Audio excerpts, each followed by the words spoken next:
بسم اللہ الرحمن الرحیم۔ السلام علیکم۔ کہیں انکہیں کے ساتھ وجی احمد صدیقی آپ کی خدمت میں حاضر ہے۔ اس وقت ملک میں ایک جنگ چل رہی ہے اور سیاسی طور پر ایک گروہ صرف اور صرف الیکشن کے لیے بے چین ہے، بے تاب ہے۔ مہذب ملکوں میں الیکشن ایک مناسب وقت پر ہوتے ہیں۔ اگر کوئی سیاسی تبدیلی ہوتی ہے تو وہ پارلیمنٹ کے ذریعے ہی ہوتی ہے، اور 5 سال بعد، ایک مقررہ مدت کے بعد، یا 4 سال بعد، جو بھی مدت مقرر ہوتی ہے، اس کے بعد عوام فیصلہ کرتے ہیں کہ اب کس سیاسی جماعت کو یہ موقع دینا چاہیے کہ وہ اس ملک پر حکمرانی کرے، ملک کو چلانا ہے۔ پہلے بادشاہ چلاتے تھے، آمر مطلق ہوتے تھے، خوریزی سے جو مرضی چاہے قانون بنا لیتے تھے، اور جج، عدل، سب وہی کچھ ہوتے تھے۔ پاکستان میں بھی سب کچھ طاقت ہے، لاٹھی ہے، آئین، قانون سب کچھ بنا دیے گئے ہیں، لیکن ان پر عمل درآمد نہیں ہوتا۔ کون نہیں کرتا؟ قانون بنانے والے، پارلیمنٹیرین خود کو آئین سے ماورا سمجھتے ہیں، قوانین سے ماورا سمجھتے ہیں۔ فوج جس کا کام سرحدوں کی حفاظت کرنا ہے اور آئین کے وفادار ہونے کا وہ حلف اٹھاتی ہے، خود کو آئین سے ماورا سمجھتی ہے، اور کچھ لوگ اٹھتے ہیں اور آئین سے ماورا فیصلے کر دیتے ہیں۔ سب سے بڑی بات، جس ادارے کو آئین کا اور قانون کا محافظ ہونا چاہیے، وہ سب سے زیادہ لاقانونیت کا شکار ہے۔ ہمارے ملک کی عدالتیں، چھوٹی عدالت سے لے کر سپریم کورٹ تک، آئین اور قانون کی جگہ جج کی ذاتی خواہش، ذاتی انا اور ذاتی حکم، ماں بدولت اور ذل الہی کا حکم چلتا ہے، ماں بدولت کا حکم چلتا ہے۔ دنیا میں جو مہذب ممالک ہیں، ان میں توہین عدالت کے قوانین اگر ہیں بھی تو ان کا اطلاق ہوتا نظر نہیں آتا۔ لوگ عدالت کے فیصلوں کو تسلیم کرتے ہیں، اور یہ بھی نہیں دیکھا گیا کہ ان کی عدالتیں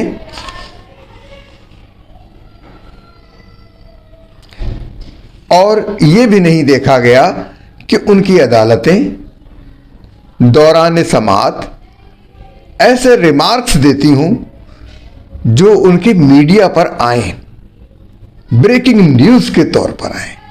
جج نے یہ کہہ دیا، جج نے وہ کہہ دیا۔ ہمارے جج خود اپنے آپ سے انصاف نہیں کر پا رہے ہیں۔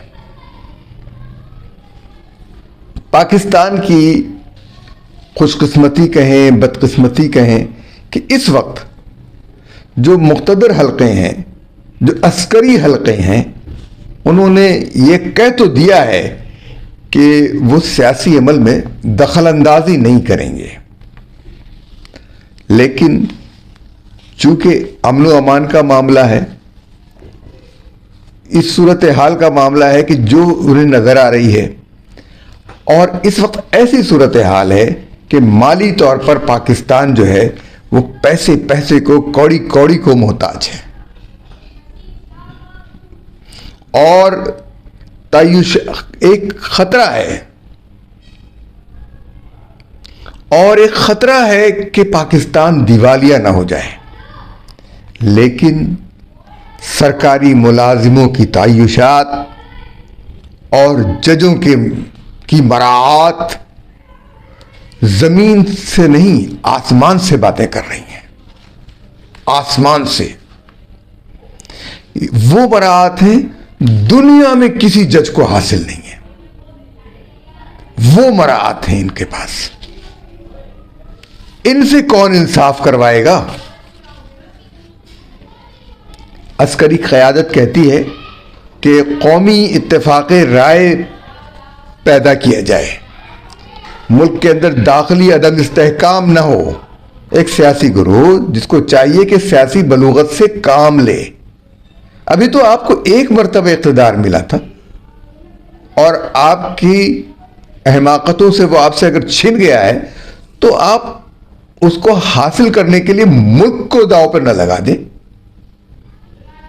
جب آپ جادو ٹونے کے ذریعے، جب آپ مرغیاں جلا کر تعویذ گنڈوں کے ذریعے حکومت چلائیں گے تو اس کا انجام یہی ہوگا. حکومتیں اس طرح نہیں چلا کرتی. آپ نے فوج کو استعمال کیا اور اس بری طرح استعمال کیا کہ وہ استنجے کا وہ ڈھیلا بن گیا جسے اب کوئی دوسرا استعمال نہیں کرنا چاہتا. یہ بہت خطرناک صورتحال پیدا کی. اس حکومت نے ایک فیصلہ درست کیا، فوج میں تقرری کے عمل کو میرٹ پر لے آئے، اور آئندہ بھی اسی کا خیال رکھنا چاہیے کہ جو سینئر موسٹ ہو وہ اپنے عہدے پر پہنچ جائے تاکہ پھر سلسلہ ٹوٹے نہیں.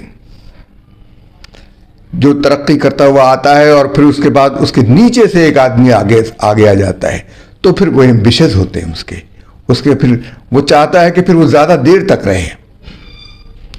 یہ پھر طریقہ کار صحیح نہیں ہوتا. اس وقت اگر عسکری حلقے یہ کہہ رہے ہیں کہ ملک داخلی عدم استحکام کا متحمل نہیں ہو سکتا، قومی اتفاق رائے پیدا کیا جائے تو درست بات ہے، یہی سوچنا چاہیے. لیکن عدلیہ ابھی تک فریق بنی ہوئی ہے، سیاسی فریق. یہ توہین عدالت نہیں ہے، یہ ایک حقیقت ہے. ججوں کے اوپر اعتراض کیوں اٹھے؟ اسی لیے کہ انہوں نے اپنی سیاسی وابستگی کا اظہار کر دیا. میرے خیال میں جوڈیشری کی تعلیم الگ سے دی جانی چاہیے. جج ایسے تیار کرنے چاہیے جیسے فوجی تیار نہیں ہوتے، کمیشن نہیں ملتے فوجیوں کو، اسی طریقے سے جج تیار ہونے چاہیے. سیشن کورٹ سے لے کر ہائی کورٹ تک، سپریم کورٹ تک وکلا کو جج نہ بنایا جائے.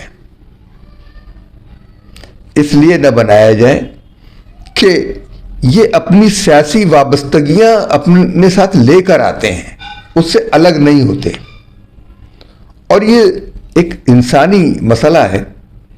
میں جس نظریے، جس سیاسی جماعت کا کبھی حامی رہا ہوں، اس کی حمایت میرے دل میں بیٹھ جاتی ہے. بہت کم ایسا ہوتا ہے کہ میں اس سے اختلاف کروں.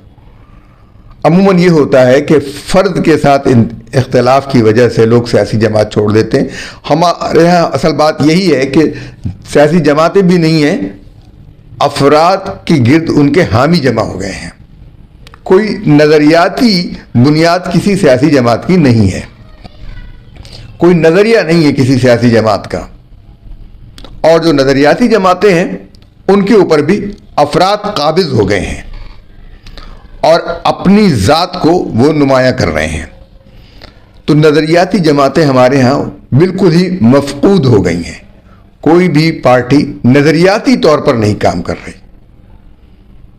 اور یہی وجہ ہے کہ کسی بھی ادارے میں کوئی شخص اگر سامنے آتا ہے تو وہ یہ سمجھتا ہے کہ وہ چلا رہا ہے، وہ ایک سسٹم، وہ ایک نظام نہیں چلا رہا. ہمارے ہاں ابھی تک نظام نہیں آیا ہے.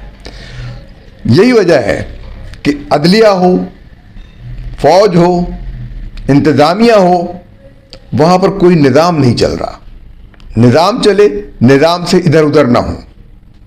قانون جو بنایا ہوا ہے اس قانون کے مطابق چلنے کو کوئی تیار نہیں ہے. قانون میں لکھا ہے لوگوں کو آزادی رائے کا حق حاصل ہے. آپ اپنی رائے کا اظہار کر کے دیکھیں، اٹھا لیے جائیں گے، کیونکہ ماں بدولت ذل الہی کے خلاف یہ بات برداشت نہیں کی جائے گی۔ اب کون ذل الہی ہے یہاں پر؟ وزیر اعظم، لیکن ان کا تو ہم بڑے دھڑلے کے ساتھ مذاق اڑاتے ہیں۔ بہت سارے لوگ ان کے اور مریم کے رشتے کی بنا پر ان کو چاچو چاچو کہتے ہیں۔ میں گستاخی نہیں کر رہا، لیکن مجھے شرم آتی ہے، یہ بات دہراتے ہوئے بھی شرم آئی کہ میں اس رشتے کو اس طریقے سے دہراؤں۔ لیکن جو لوگ یہ کرتے ہیں وہ پارلیمانی نظام کے ساتھ زیادتی بھی کرتے ہیں۔ لیکن کیا کیا جائے کہ ہماری سیاست میں رشتہ دار ہی تو غالب ہے۔ سیاسی جماعتیں رشتہ داریوں کا مجموعہ ہیں، یا تو افراد کے گرد ہیں یا پھر رشتہ داروں کے گرد ہیں۔ اقربا پروری، کرپشن، یہ ساری چیزیں موجود ہیں جو کسی بھی ملک کو دیوالیہ کرنے کے لیے کافی ہیں۔ اب پاک فوج نے اگر یہ فیصلہ کر لیا ہے کہ وہ غیر سیاسی ہوگی، اس لیے کہ اس وقت واحد ادارہ پاک فوج ہے جہاں پر اقربا پروری کا وہ منظر نظر نہیں آتا جو سیاست میں نظر آتا ہے۔ عدلیہ میں بھی اقربا پروری کے مناظر ہیں۔ جج حضرات جو ہیں، ان کے بیٹے، ان کی اولاد، وہ کوئی نہ کوئی عدلیہ سے متعلق ہیں، یا کہیں وہ اپنے اس دھمکی کی بنا پر کہ میں تمہارے خلاف از خود نوٹس لے لوں گا، تم میرے اس بچے کو ملازمت دلا دو، بلکہ یہ کہنے کی ضرورت ہی نہیں پیش آتی، اس کو ملازمت مل جاتی ہے۔ اور جو مستحق اور محنت کرنے والا طالب علم، جو ساری امیدوار، وہ جو ساری زندگی محنت سے کام کرتا چلا آیا تھا، وہ مایوس ہو کر ملک سے باہر چلا جاتا ہے یا پھر خودکشی کر لیتا ہے۔ فوج نے تو اعلان کر دیا کہ وہ غیر سیاسی ہو گئی، اب یہ اعلان عدلیہ کو بھی کرنا ہے۔ اور عدلیہ پاکستان کے اندر جو ہے وہ غیر سیاسی ہونے کا اعلان کیسے کرے؟ اس کے لیے ضروری یہ ہے کہ پارلیمنٹ جو ہے وہ فیصلہ کرے۔ آئین کے آرٹیکل 184(3) کے لیے 2/3 اکثریت چاہیے اس میں ترمیم کے لیے، 2/3 اکثریت۔ تمام سیاسی جماعتیں یہ فیصلہ کر لیں، کیونکہ دیکھیے وقت کا کوئی پتہ نہیں ہوتا، کب کون حکومت میں ہے، کب کون اپوزیشن میں ہے، یہ وقت کا نہیں پتہ۔ اور یہ آئین کا یہ آرٹیکل، اس کو مس یوز کیا ہے افتخار چودھری کے زمانے سے اب تک ججوں نے، تمام ججوں نے۔ جسٹس گلزار نے بھی مس یوز کیا، اور انہوں نے یہ تباہی پھیر دی۔ جیسے ثاقب نثار نے بھی مس یوز کیا اور عدل و انصاف کو برباد کر دیا۔ ان تمام لوگوں کو، انہوں نے ملک کے اندر انسرٹنٹی پیدا کی، عدل و انصاف کے نام پر انہوں نے ناانصافی کو فروغ دیا۔ تو آئین کا آرٹیکل 184(3) اس کے اوپر، جس کے تحت سپریم کورٹ کو یہ اختیار حاصل ہے کہ کسی بھی ایسے واقعے کے متعلق از خود نوٹس لے جو مفاد عامہ کا ہو یا پھر جہاں پر بنیادی انسانی حقوق کی خلاف ورزی ہو رہی ہو۔ اب کون یہ جائزہ لے گا کہ جس جج نے از خود نوٹس لیا ہے وہ اس شرط کے تحت آتا ہے کہ نہیں؟ تو لہذا اس آرٹیکل کے اندر ترامیم کی جائے کہ مس یوز نہ ہو سکے۔ پارلیمنٹ کو چاہیے کہ سپریم کورٹ کو اس از خود نوٹس کے اختیار کو فل بینچ کے ساتھ مشروط کر دیں، اور کسی سنگل بینچ کو یہ حق نہیں حاصل ہو کہ وہ از خود نوٹس لے سکے۔ اور اس کی سماعت کر سکے. ترامیم ہو سکتی ہیں کہ سماعت جو ہے وہ 2 رکنی بینچ وہ بینچ اس بینچ کو تشکیل دے جو اس نوٹس کی سماعت کرے گا. Pakistan Bar Council, Supreme Court Bar Association وہ غور کریں اس بارے میں، ایسا مسودہ دیں کہ از خود نوٹس جو ہے وہ اس کے بارے میں یہ ترامیم آئے. از خود نوٹس ایک انتقامی کارروائی کے طور پر، ایک ہتھیار کے طور پر، سیاسی ہتھیار کے طور پر استعمال کیا جا رہا ہے. اس وقت بھی الیکشن کمیشن ایک ادارہ ہے، وہ فیصلہ کرے گا کہ کب الیکشن ہوں گے، اور الیکشن مشروط ہے ملک میں امن و عامہ کے سے، الیکشن مشروط ہے ملک کے پاس پیسے ہونے سے، الیکشن مشروط ہے مردم شماری سے، الیکشن مشروط ہے حلقہ بندیوں کے ساتھ. یہ ساری شرائط ہیں. الیکشن کمیشن کو ادارے کے طور پر کام کرنے دیا جائے.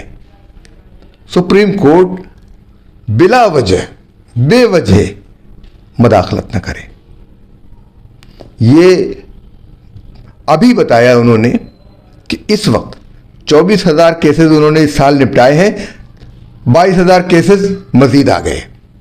24,000 نپٹائے، 22,000 مزید آ گئے، اور 52,000 کیسز پینڈنگ ہیں، زیر التوا ہیں. پہلے 54,000 تھے تو 24,000 کی وجہ سے وہ ہو گئے، 22,000 نئے آ گئے تو 52,000 پھر ہو گئے. تو کوئی کمی نہیں آ رہی، مزید بھی آئیں گے.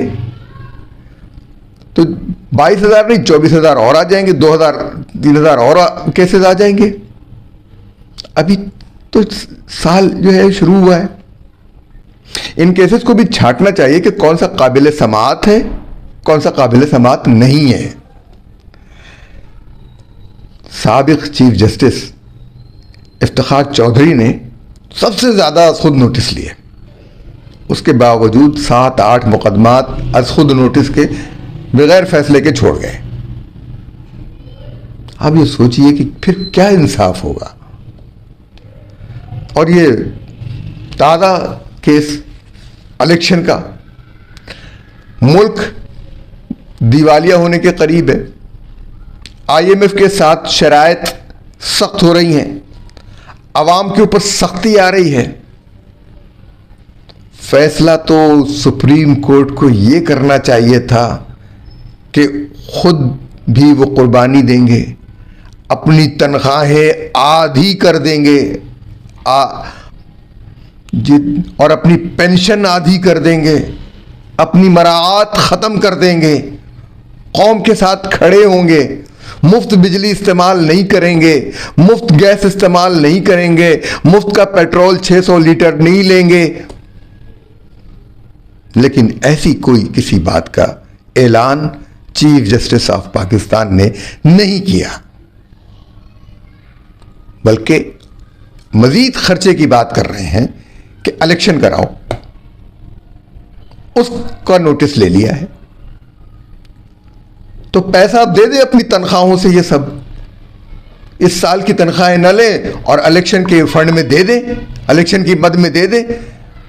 عدلیہ اپنے لوگوں کو ریٹرننگ آفیسر کے طور پر نہیں دے رہی، اور پھر الیکشن کمیشن سے یہ فرمائش ہے کہ وہ الیکشن کرائے.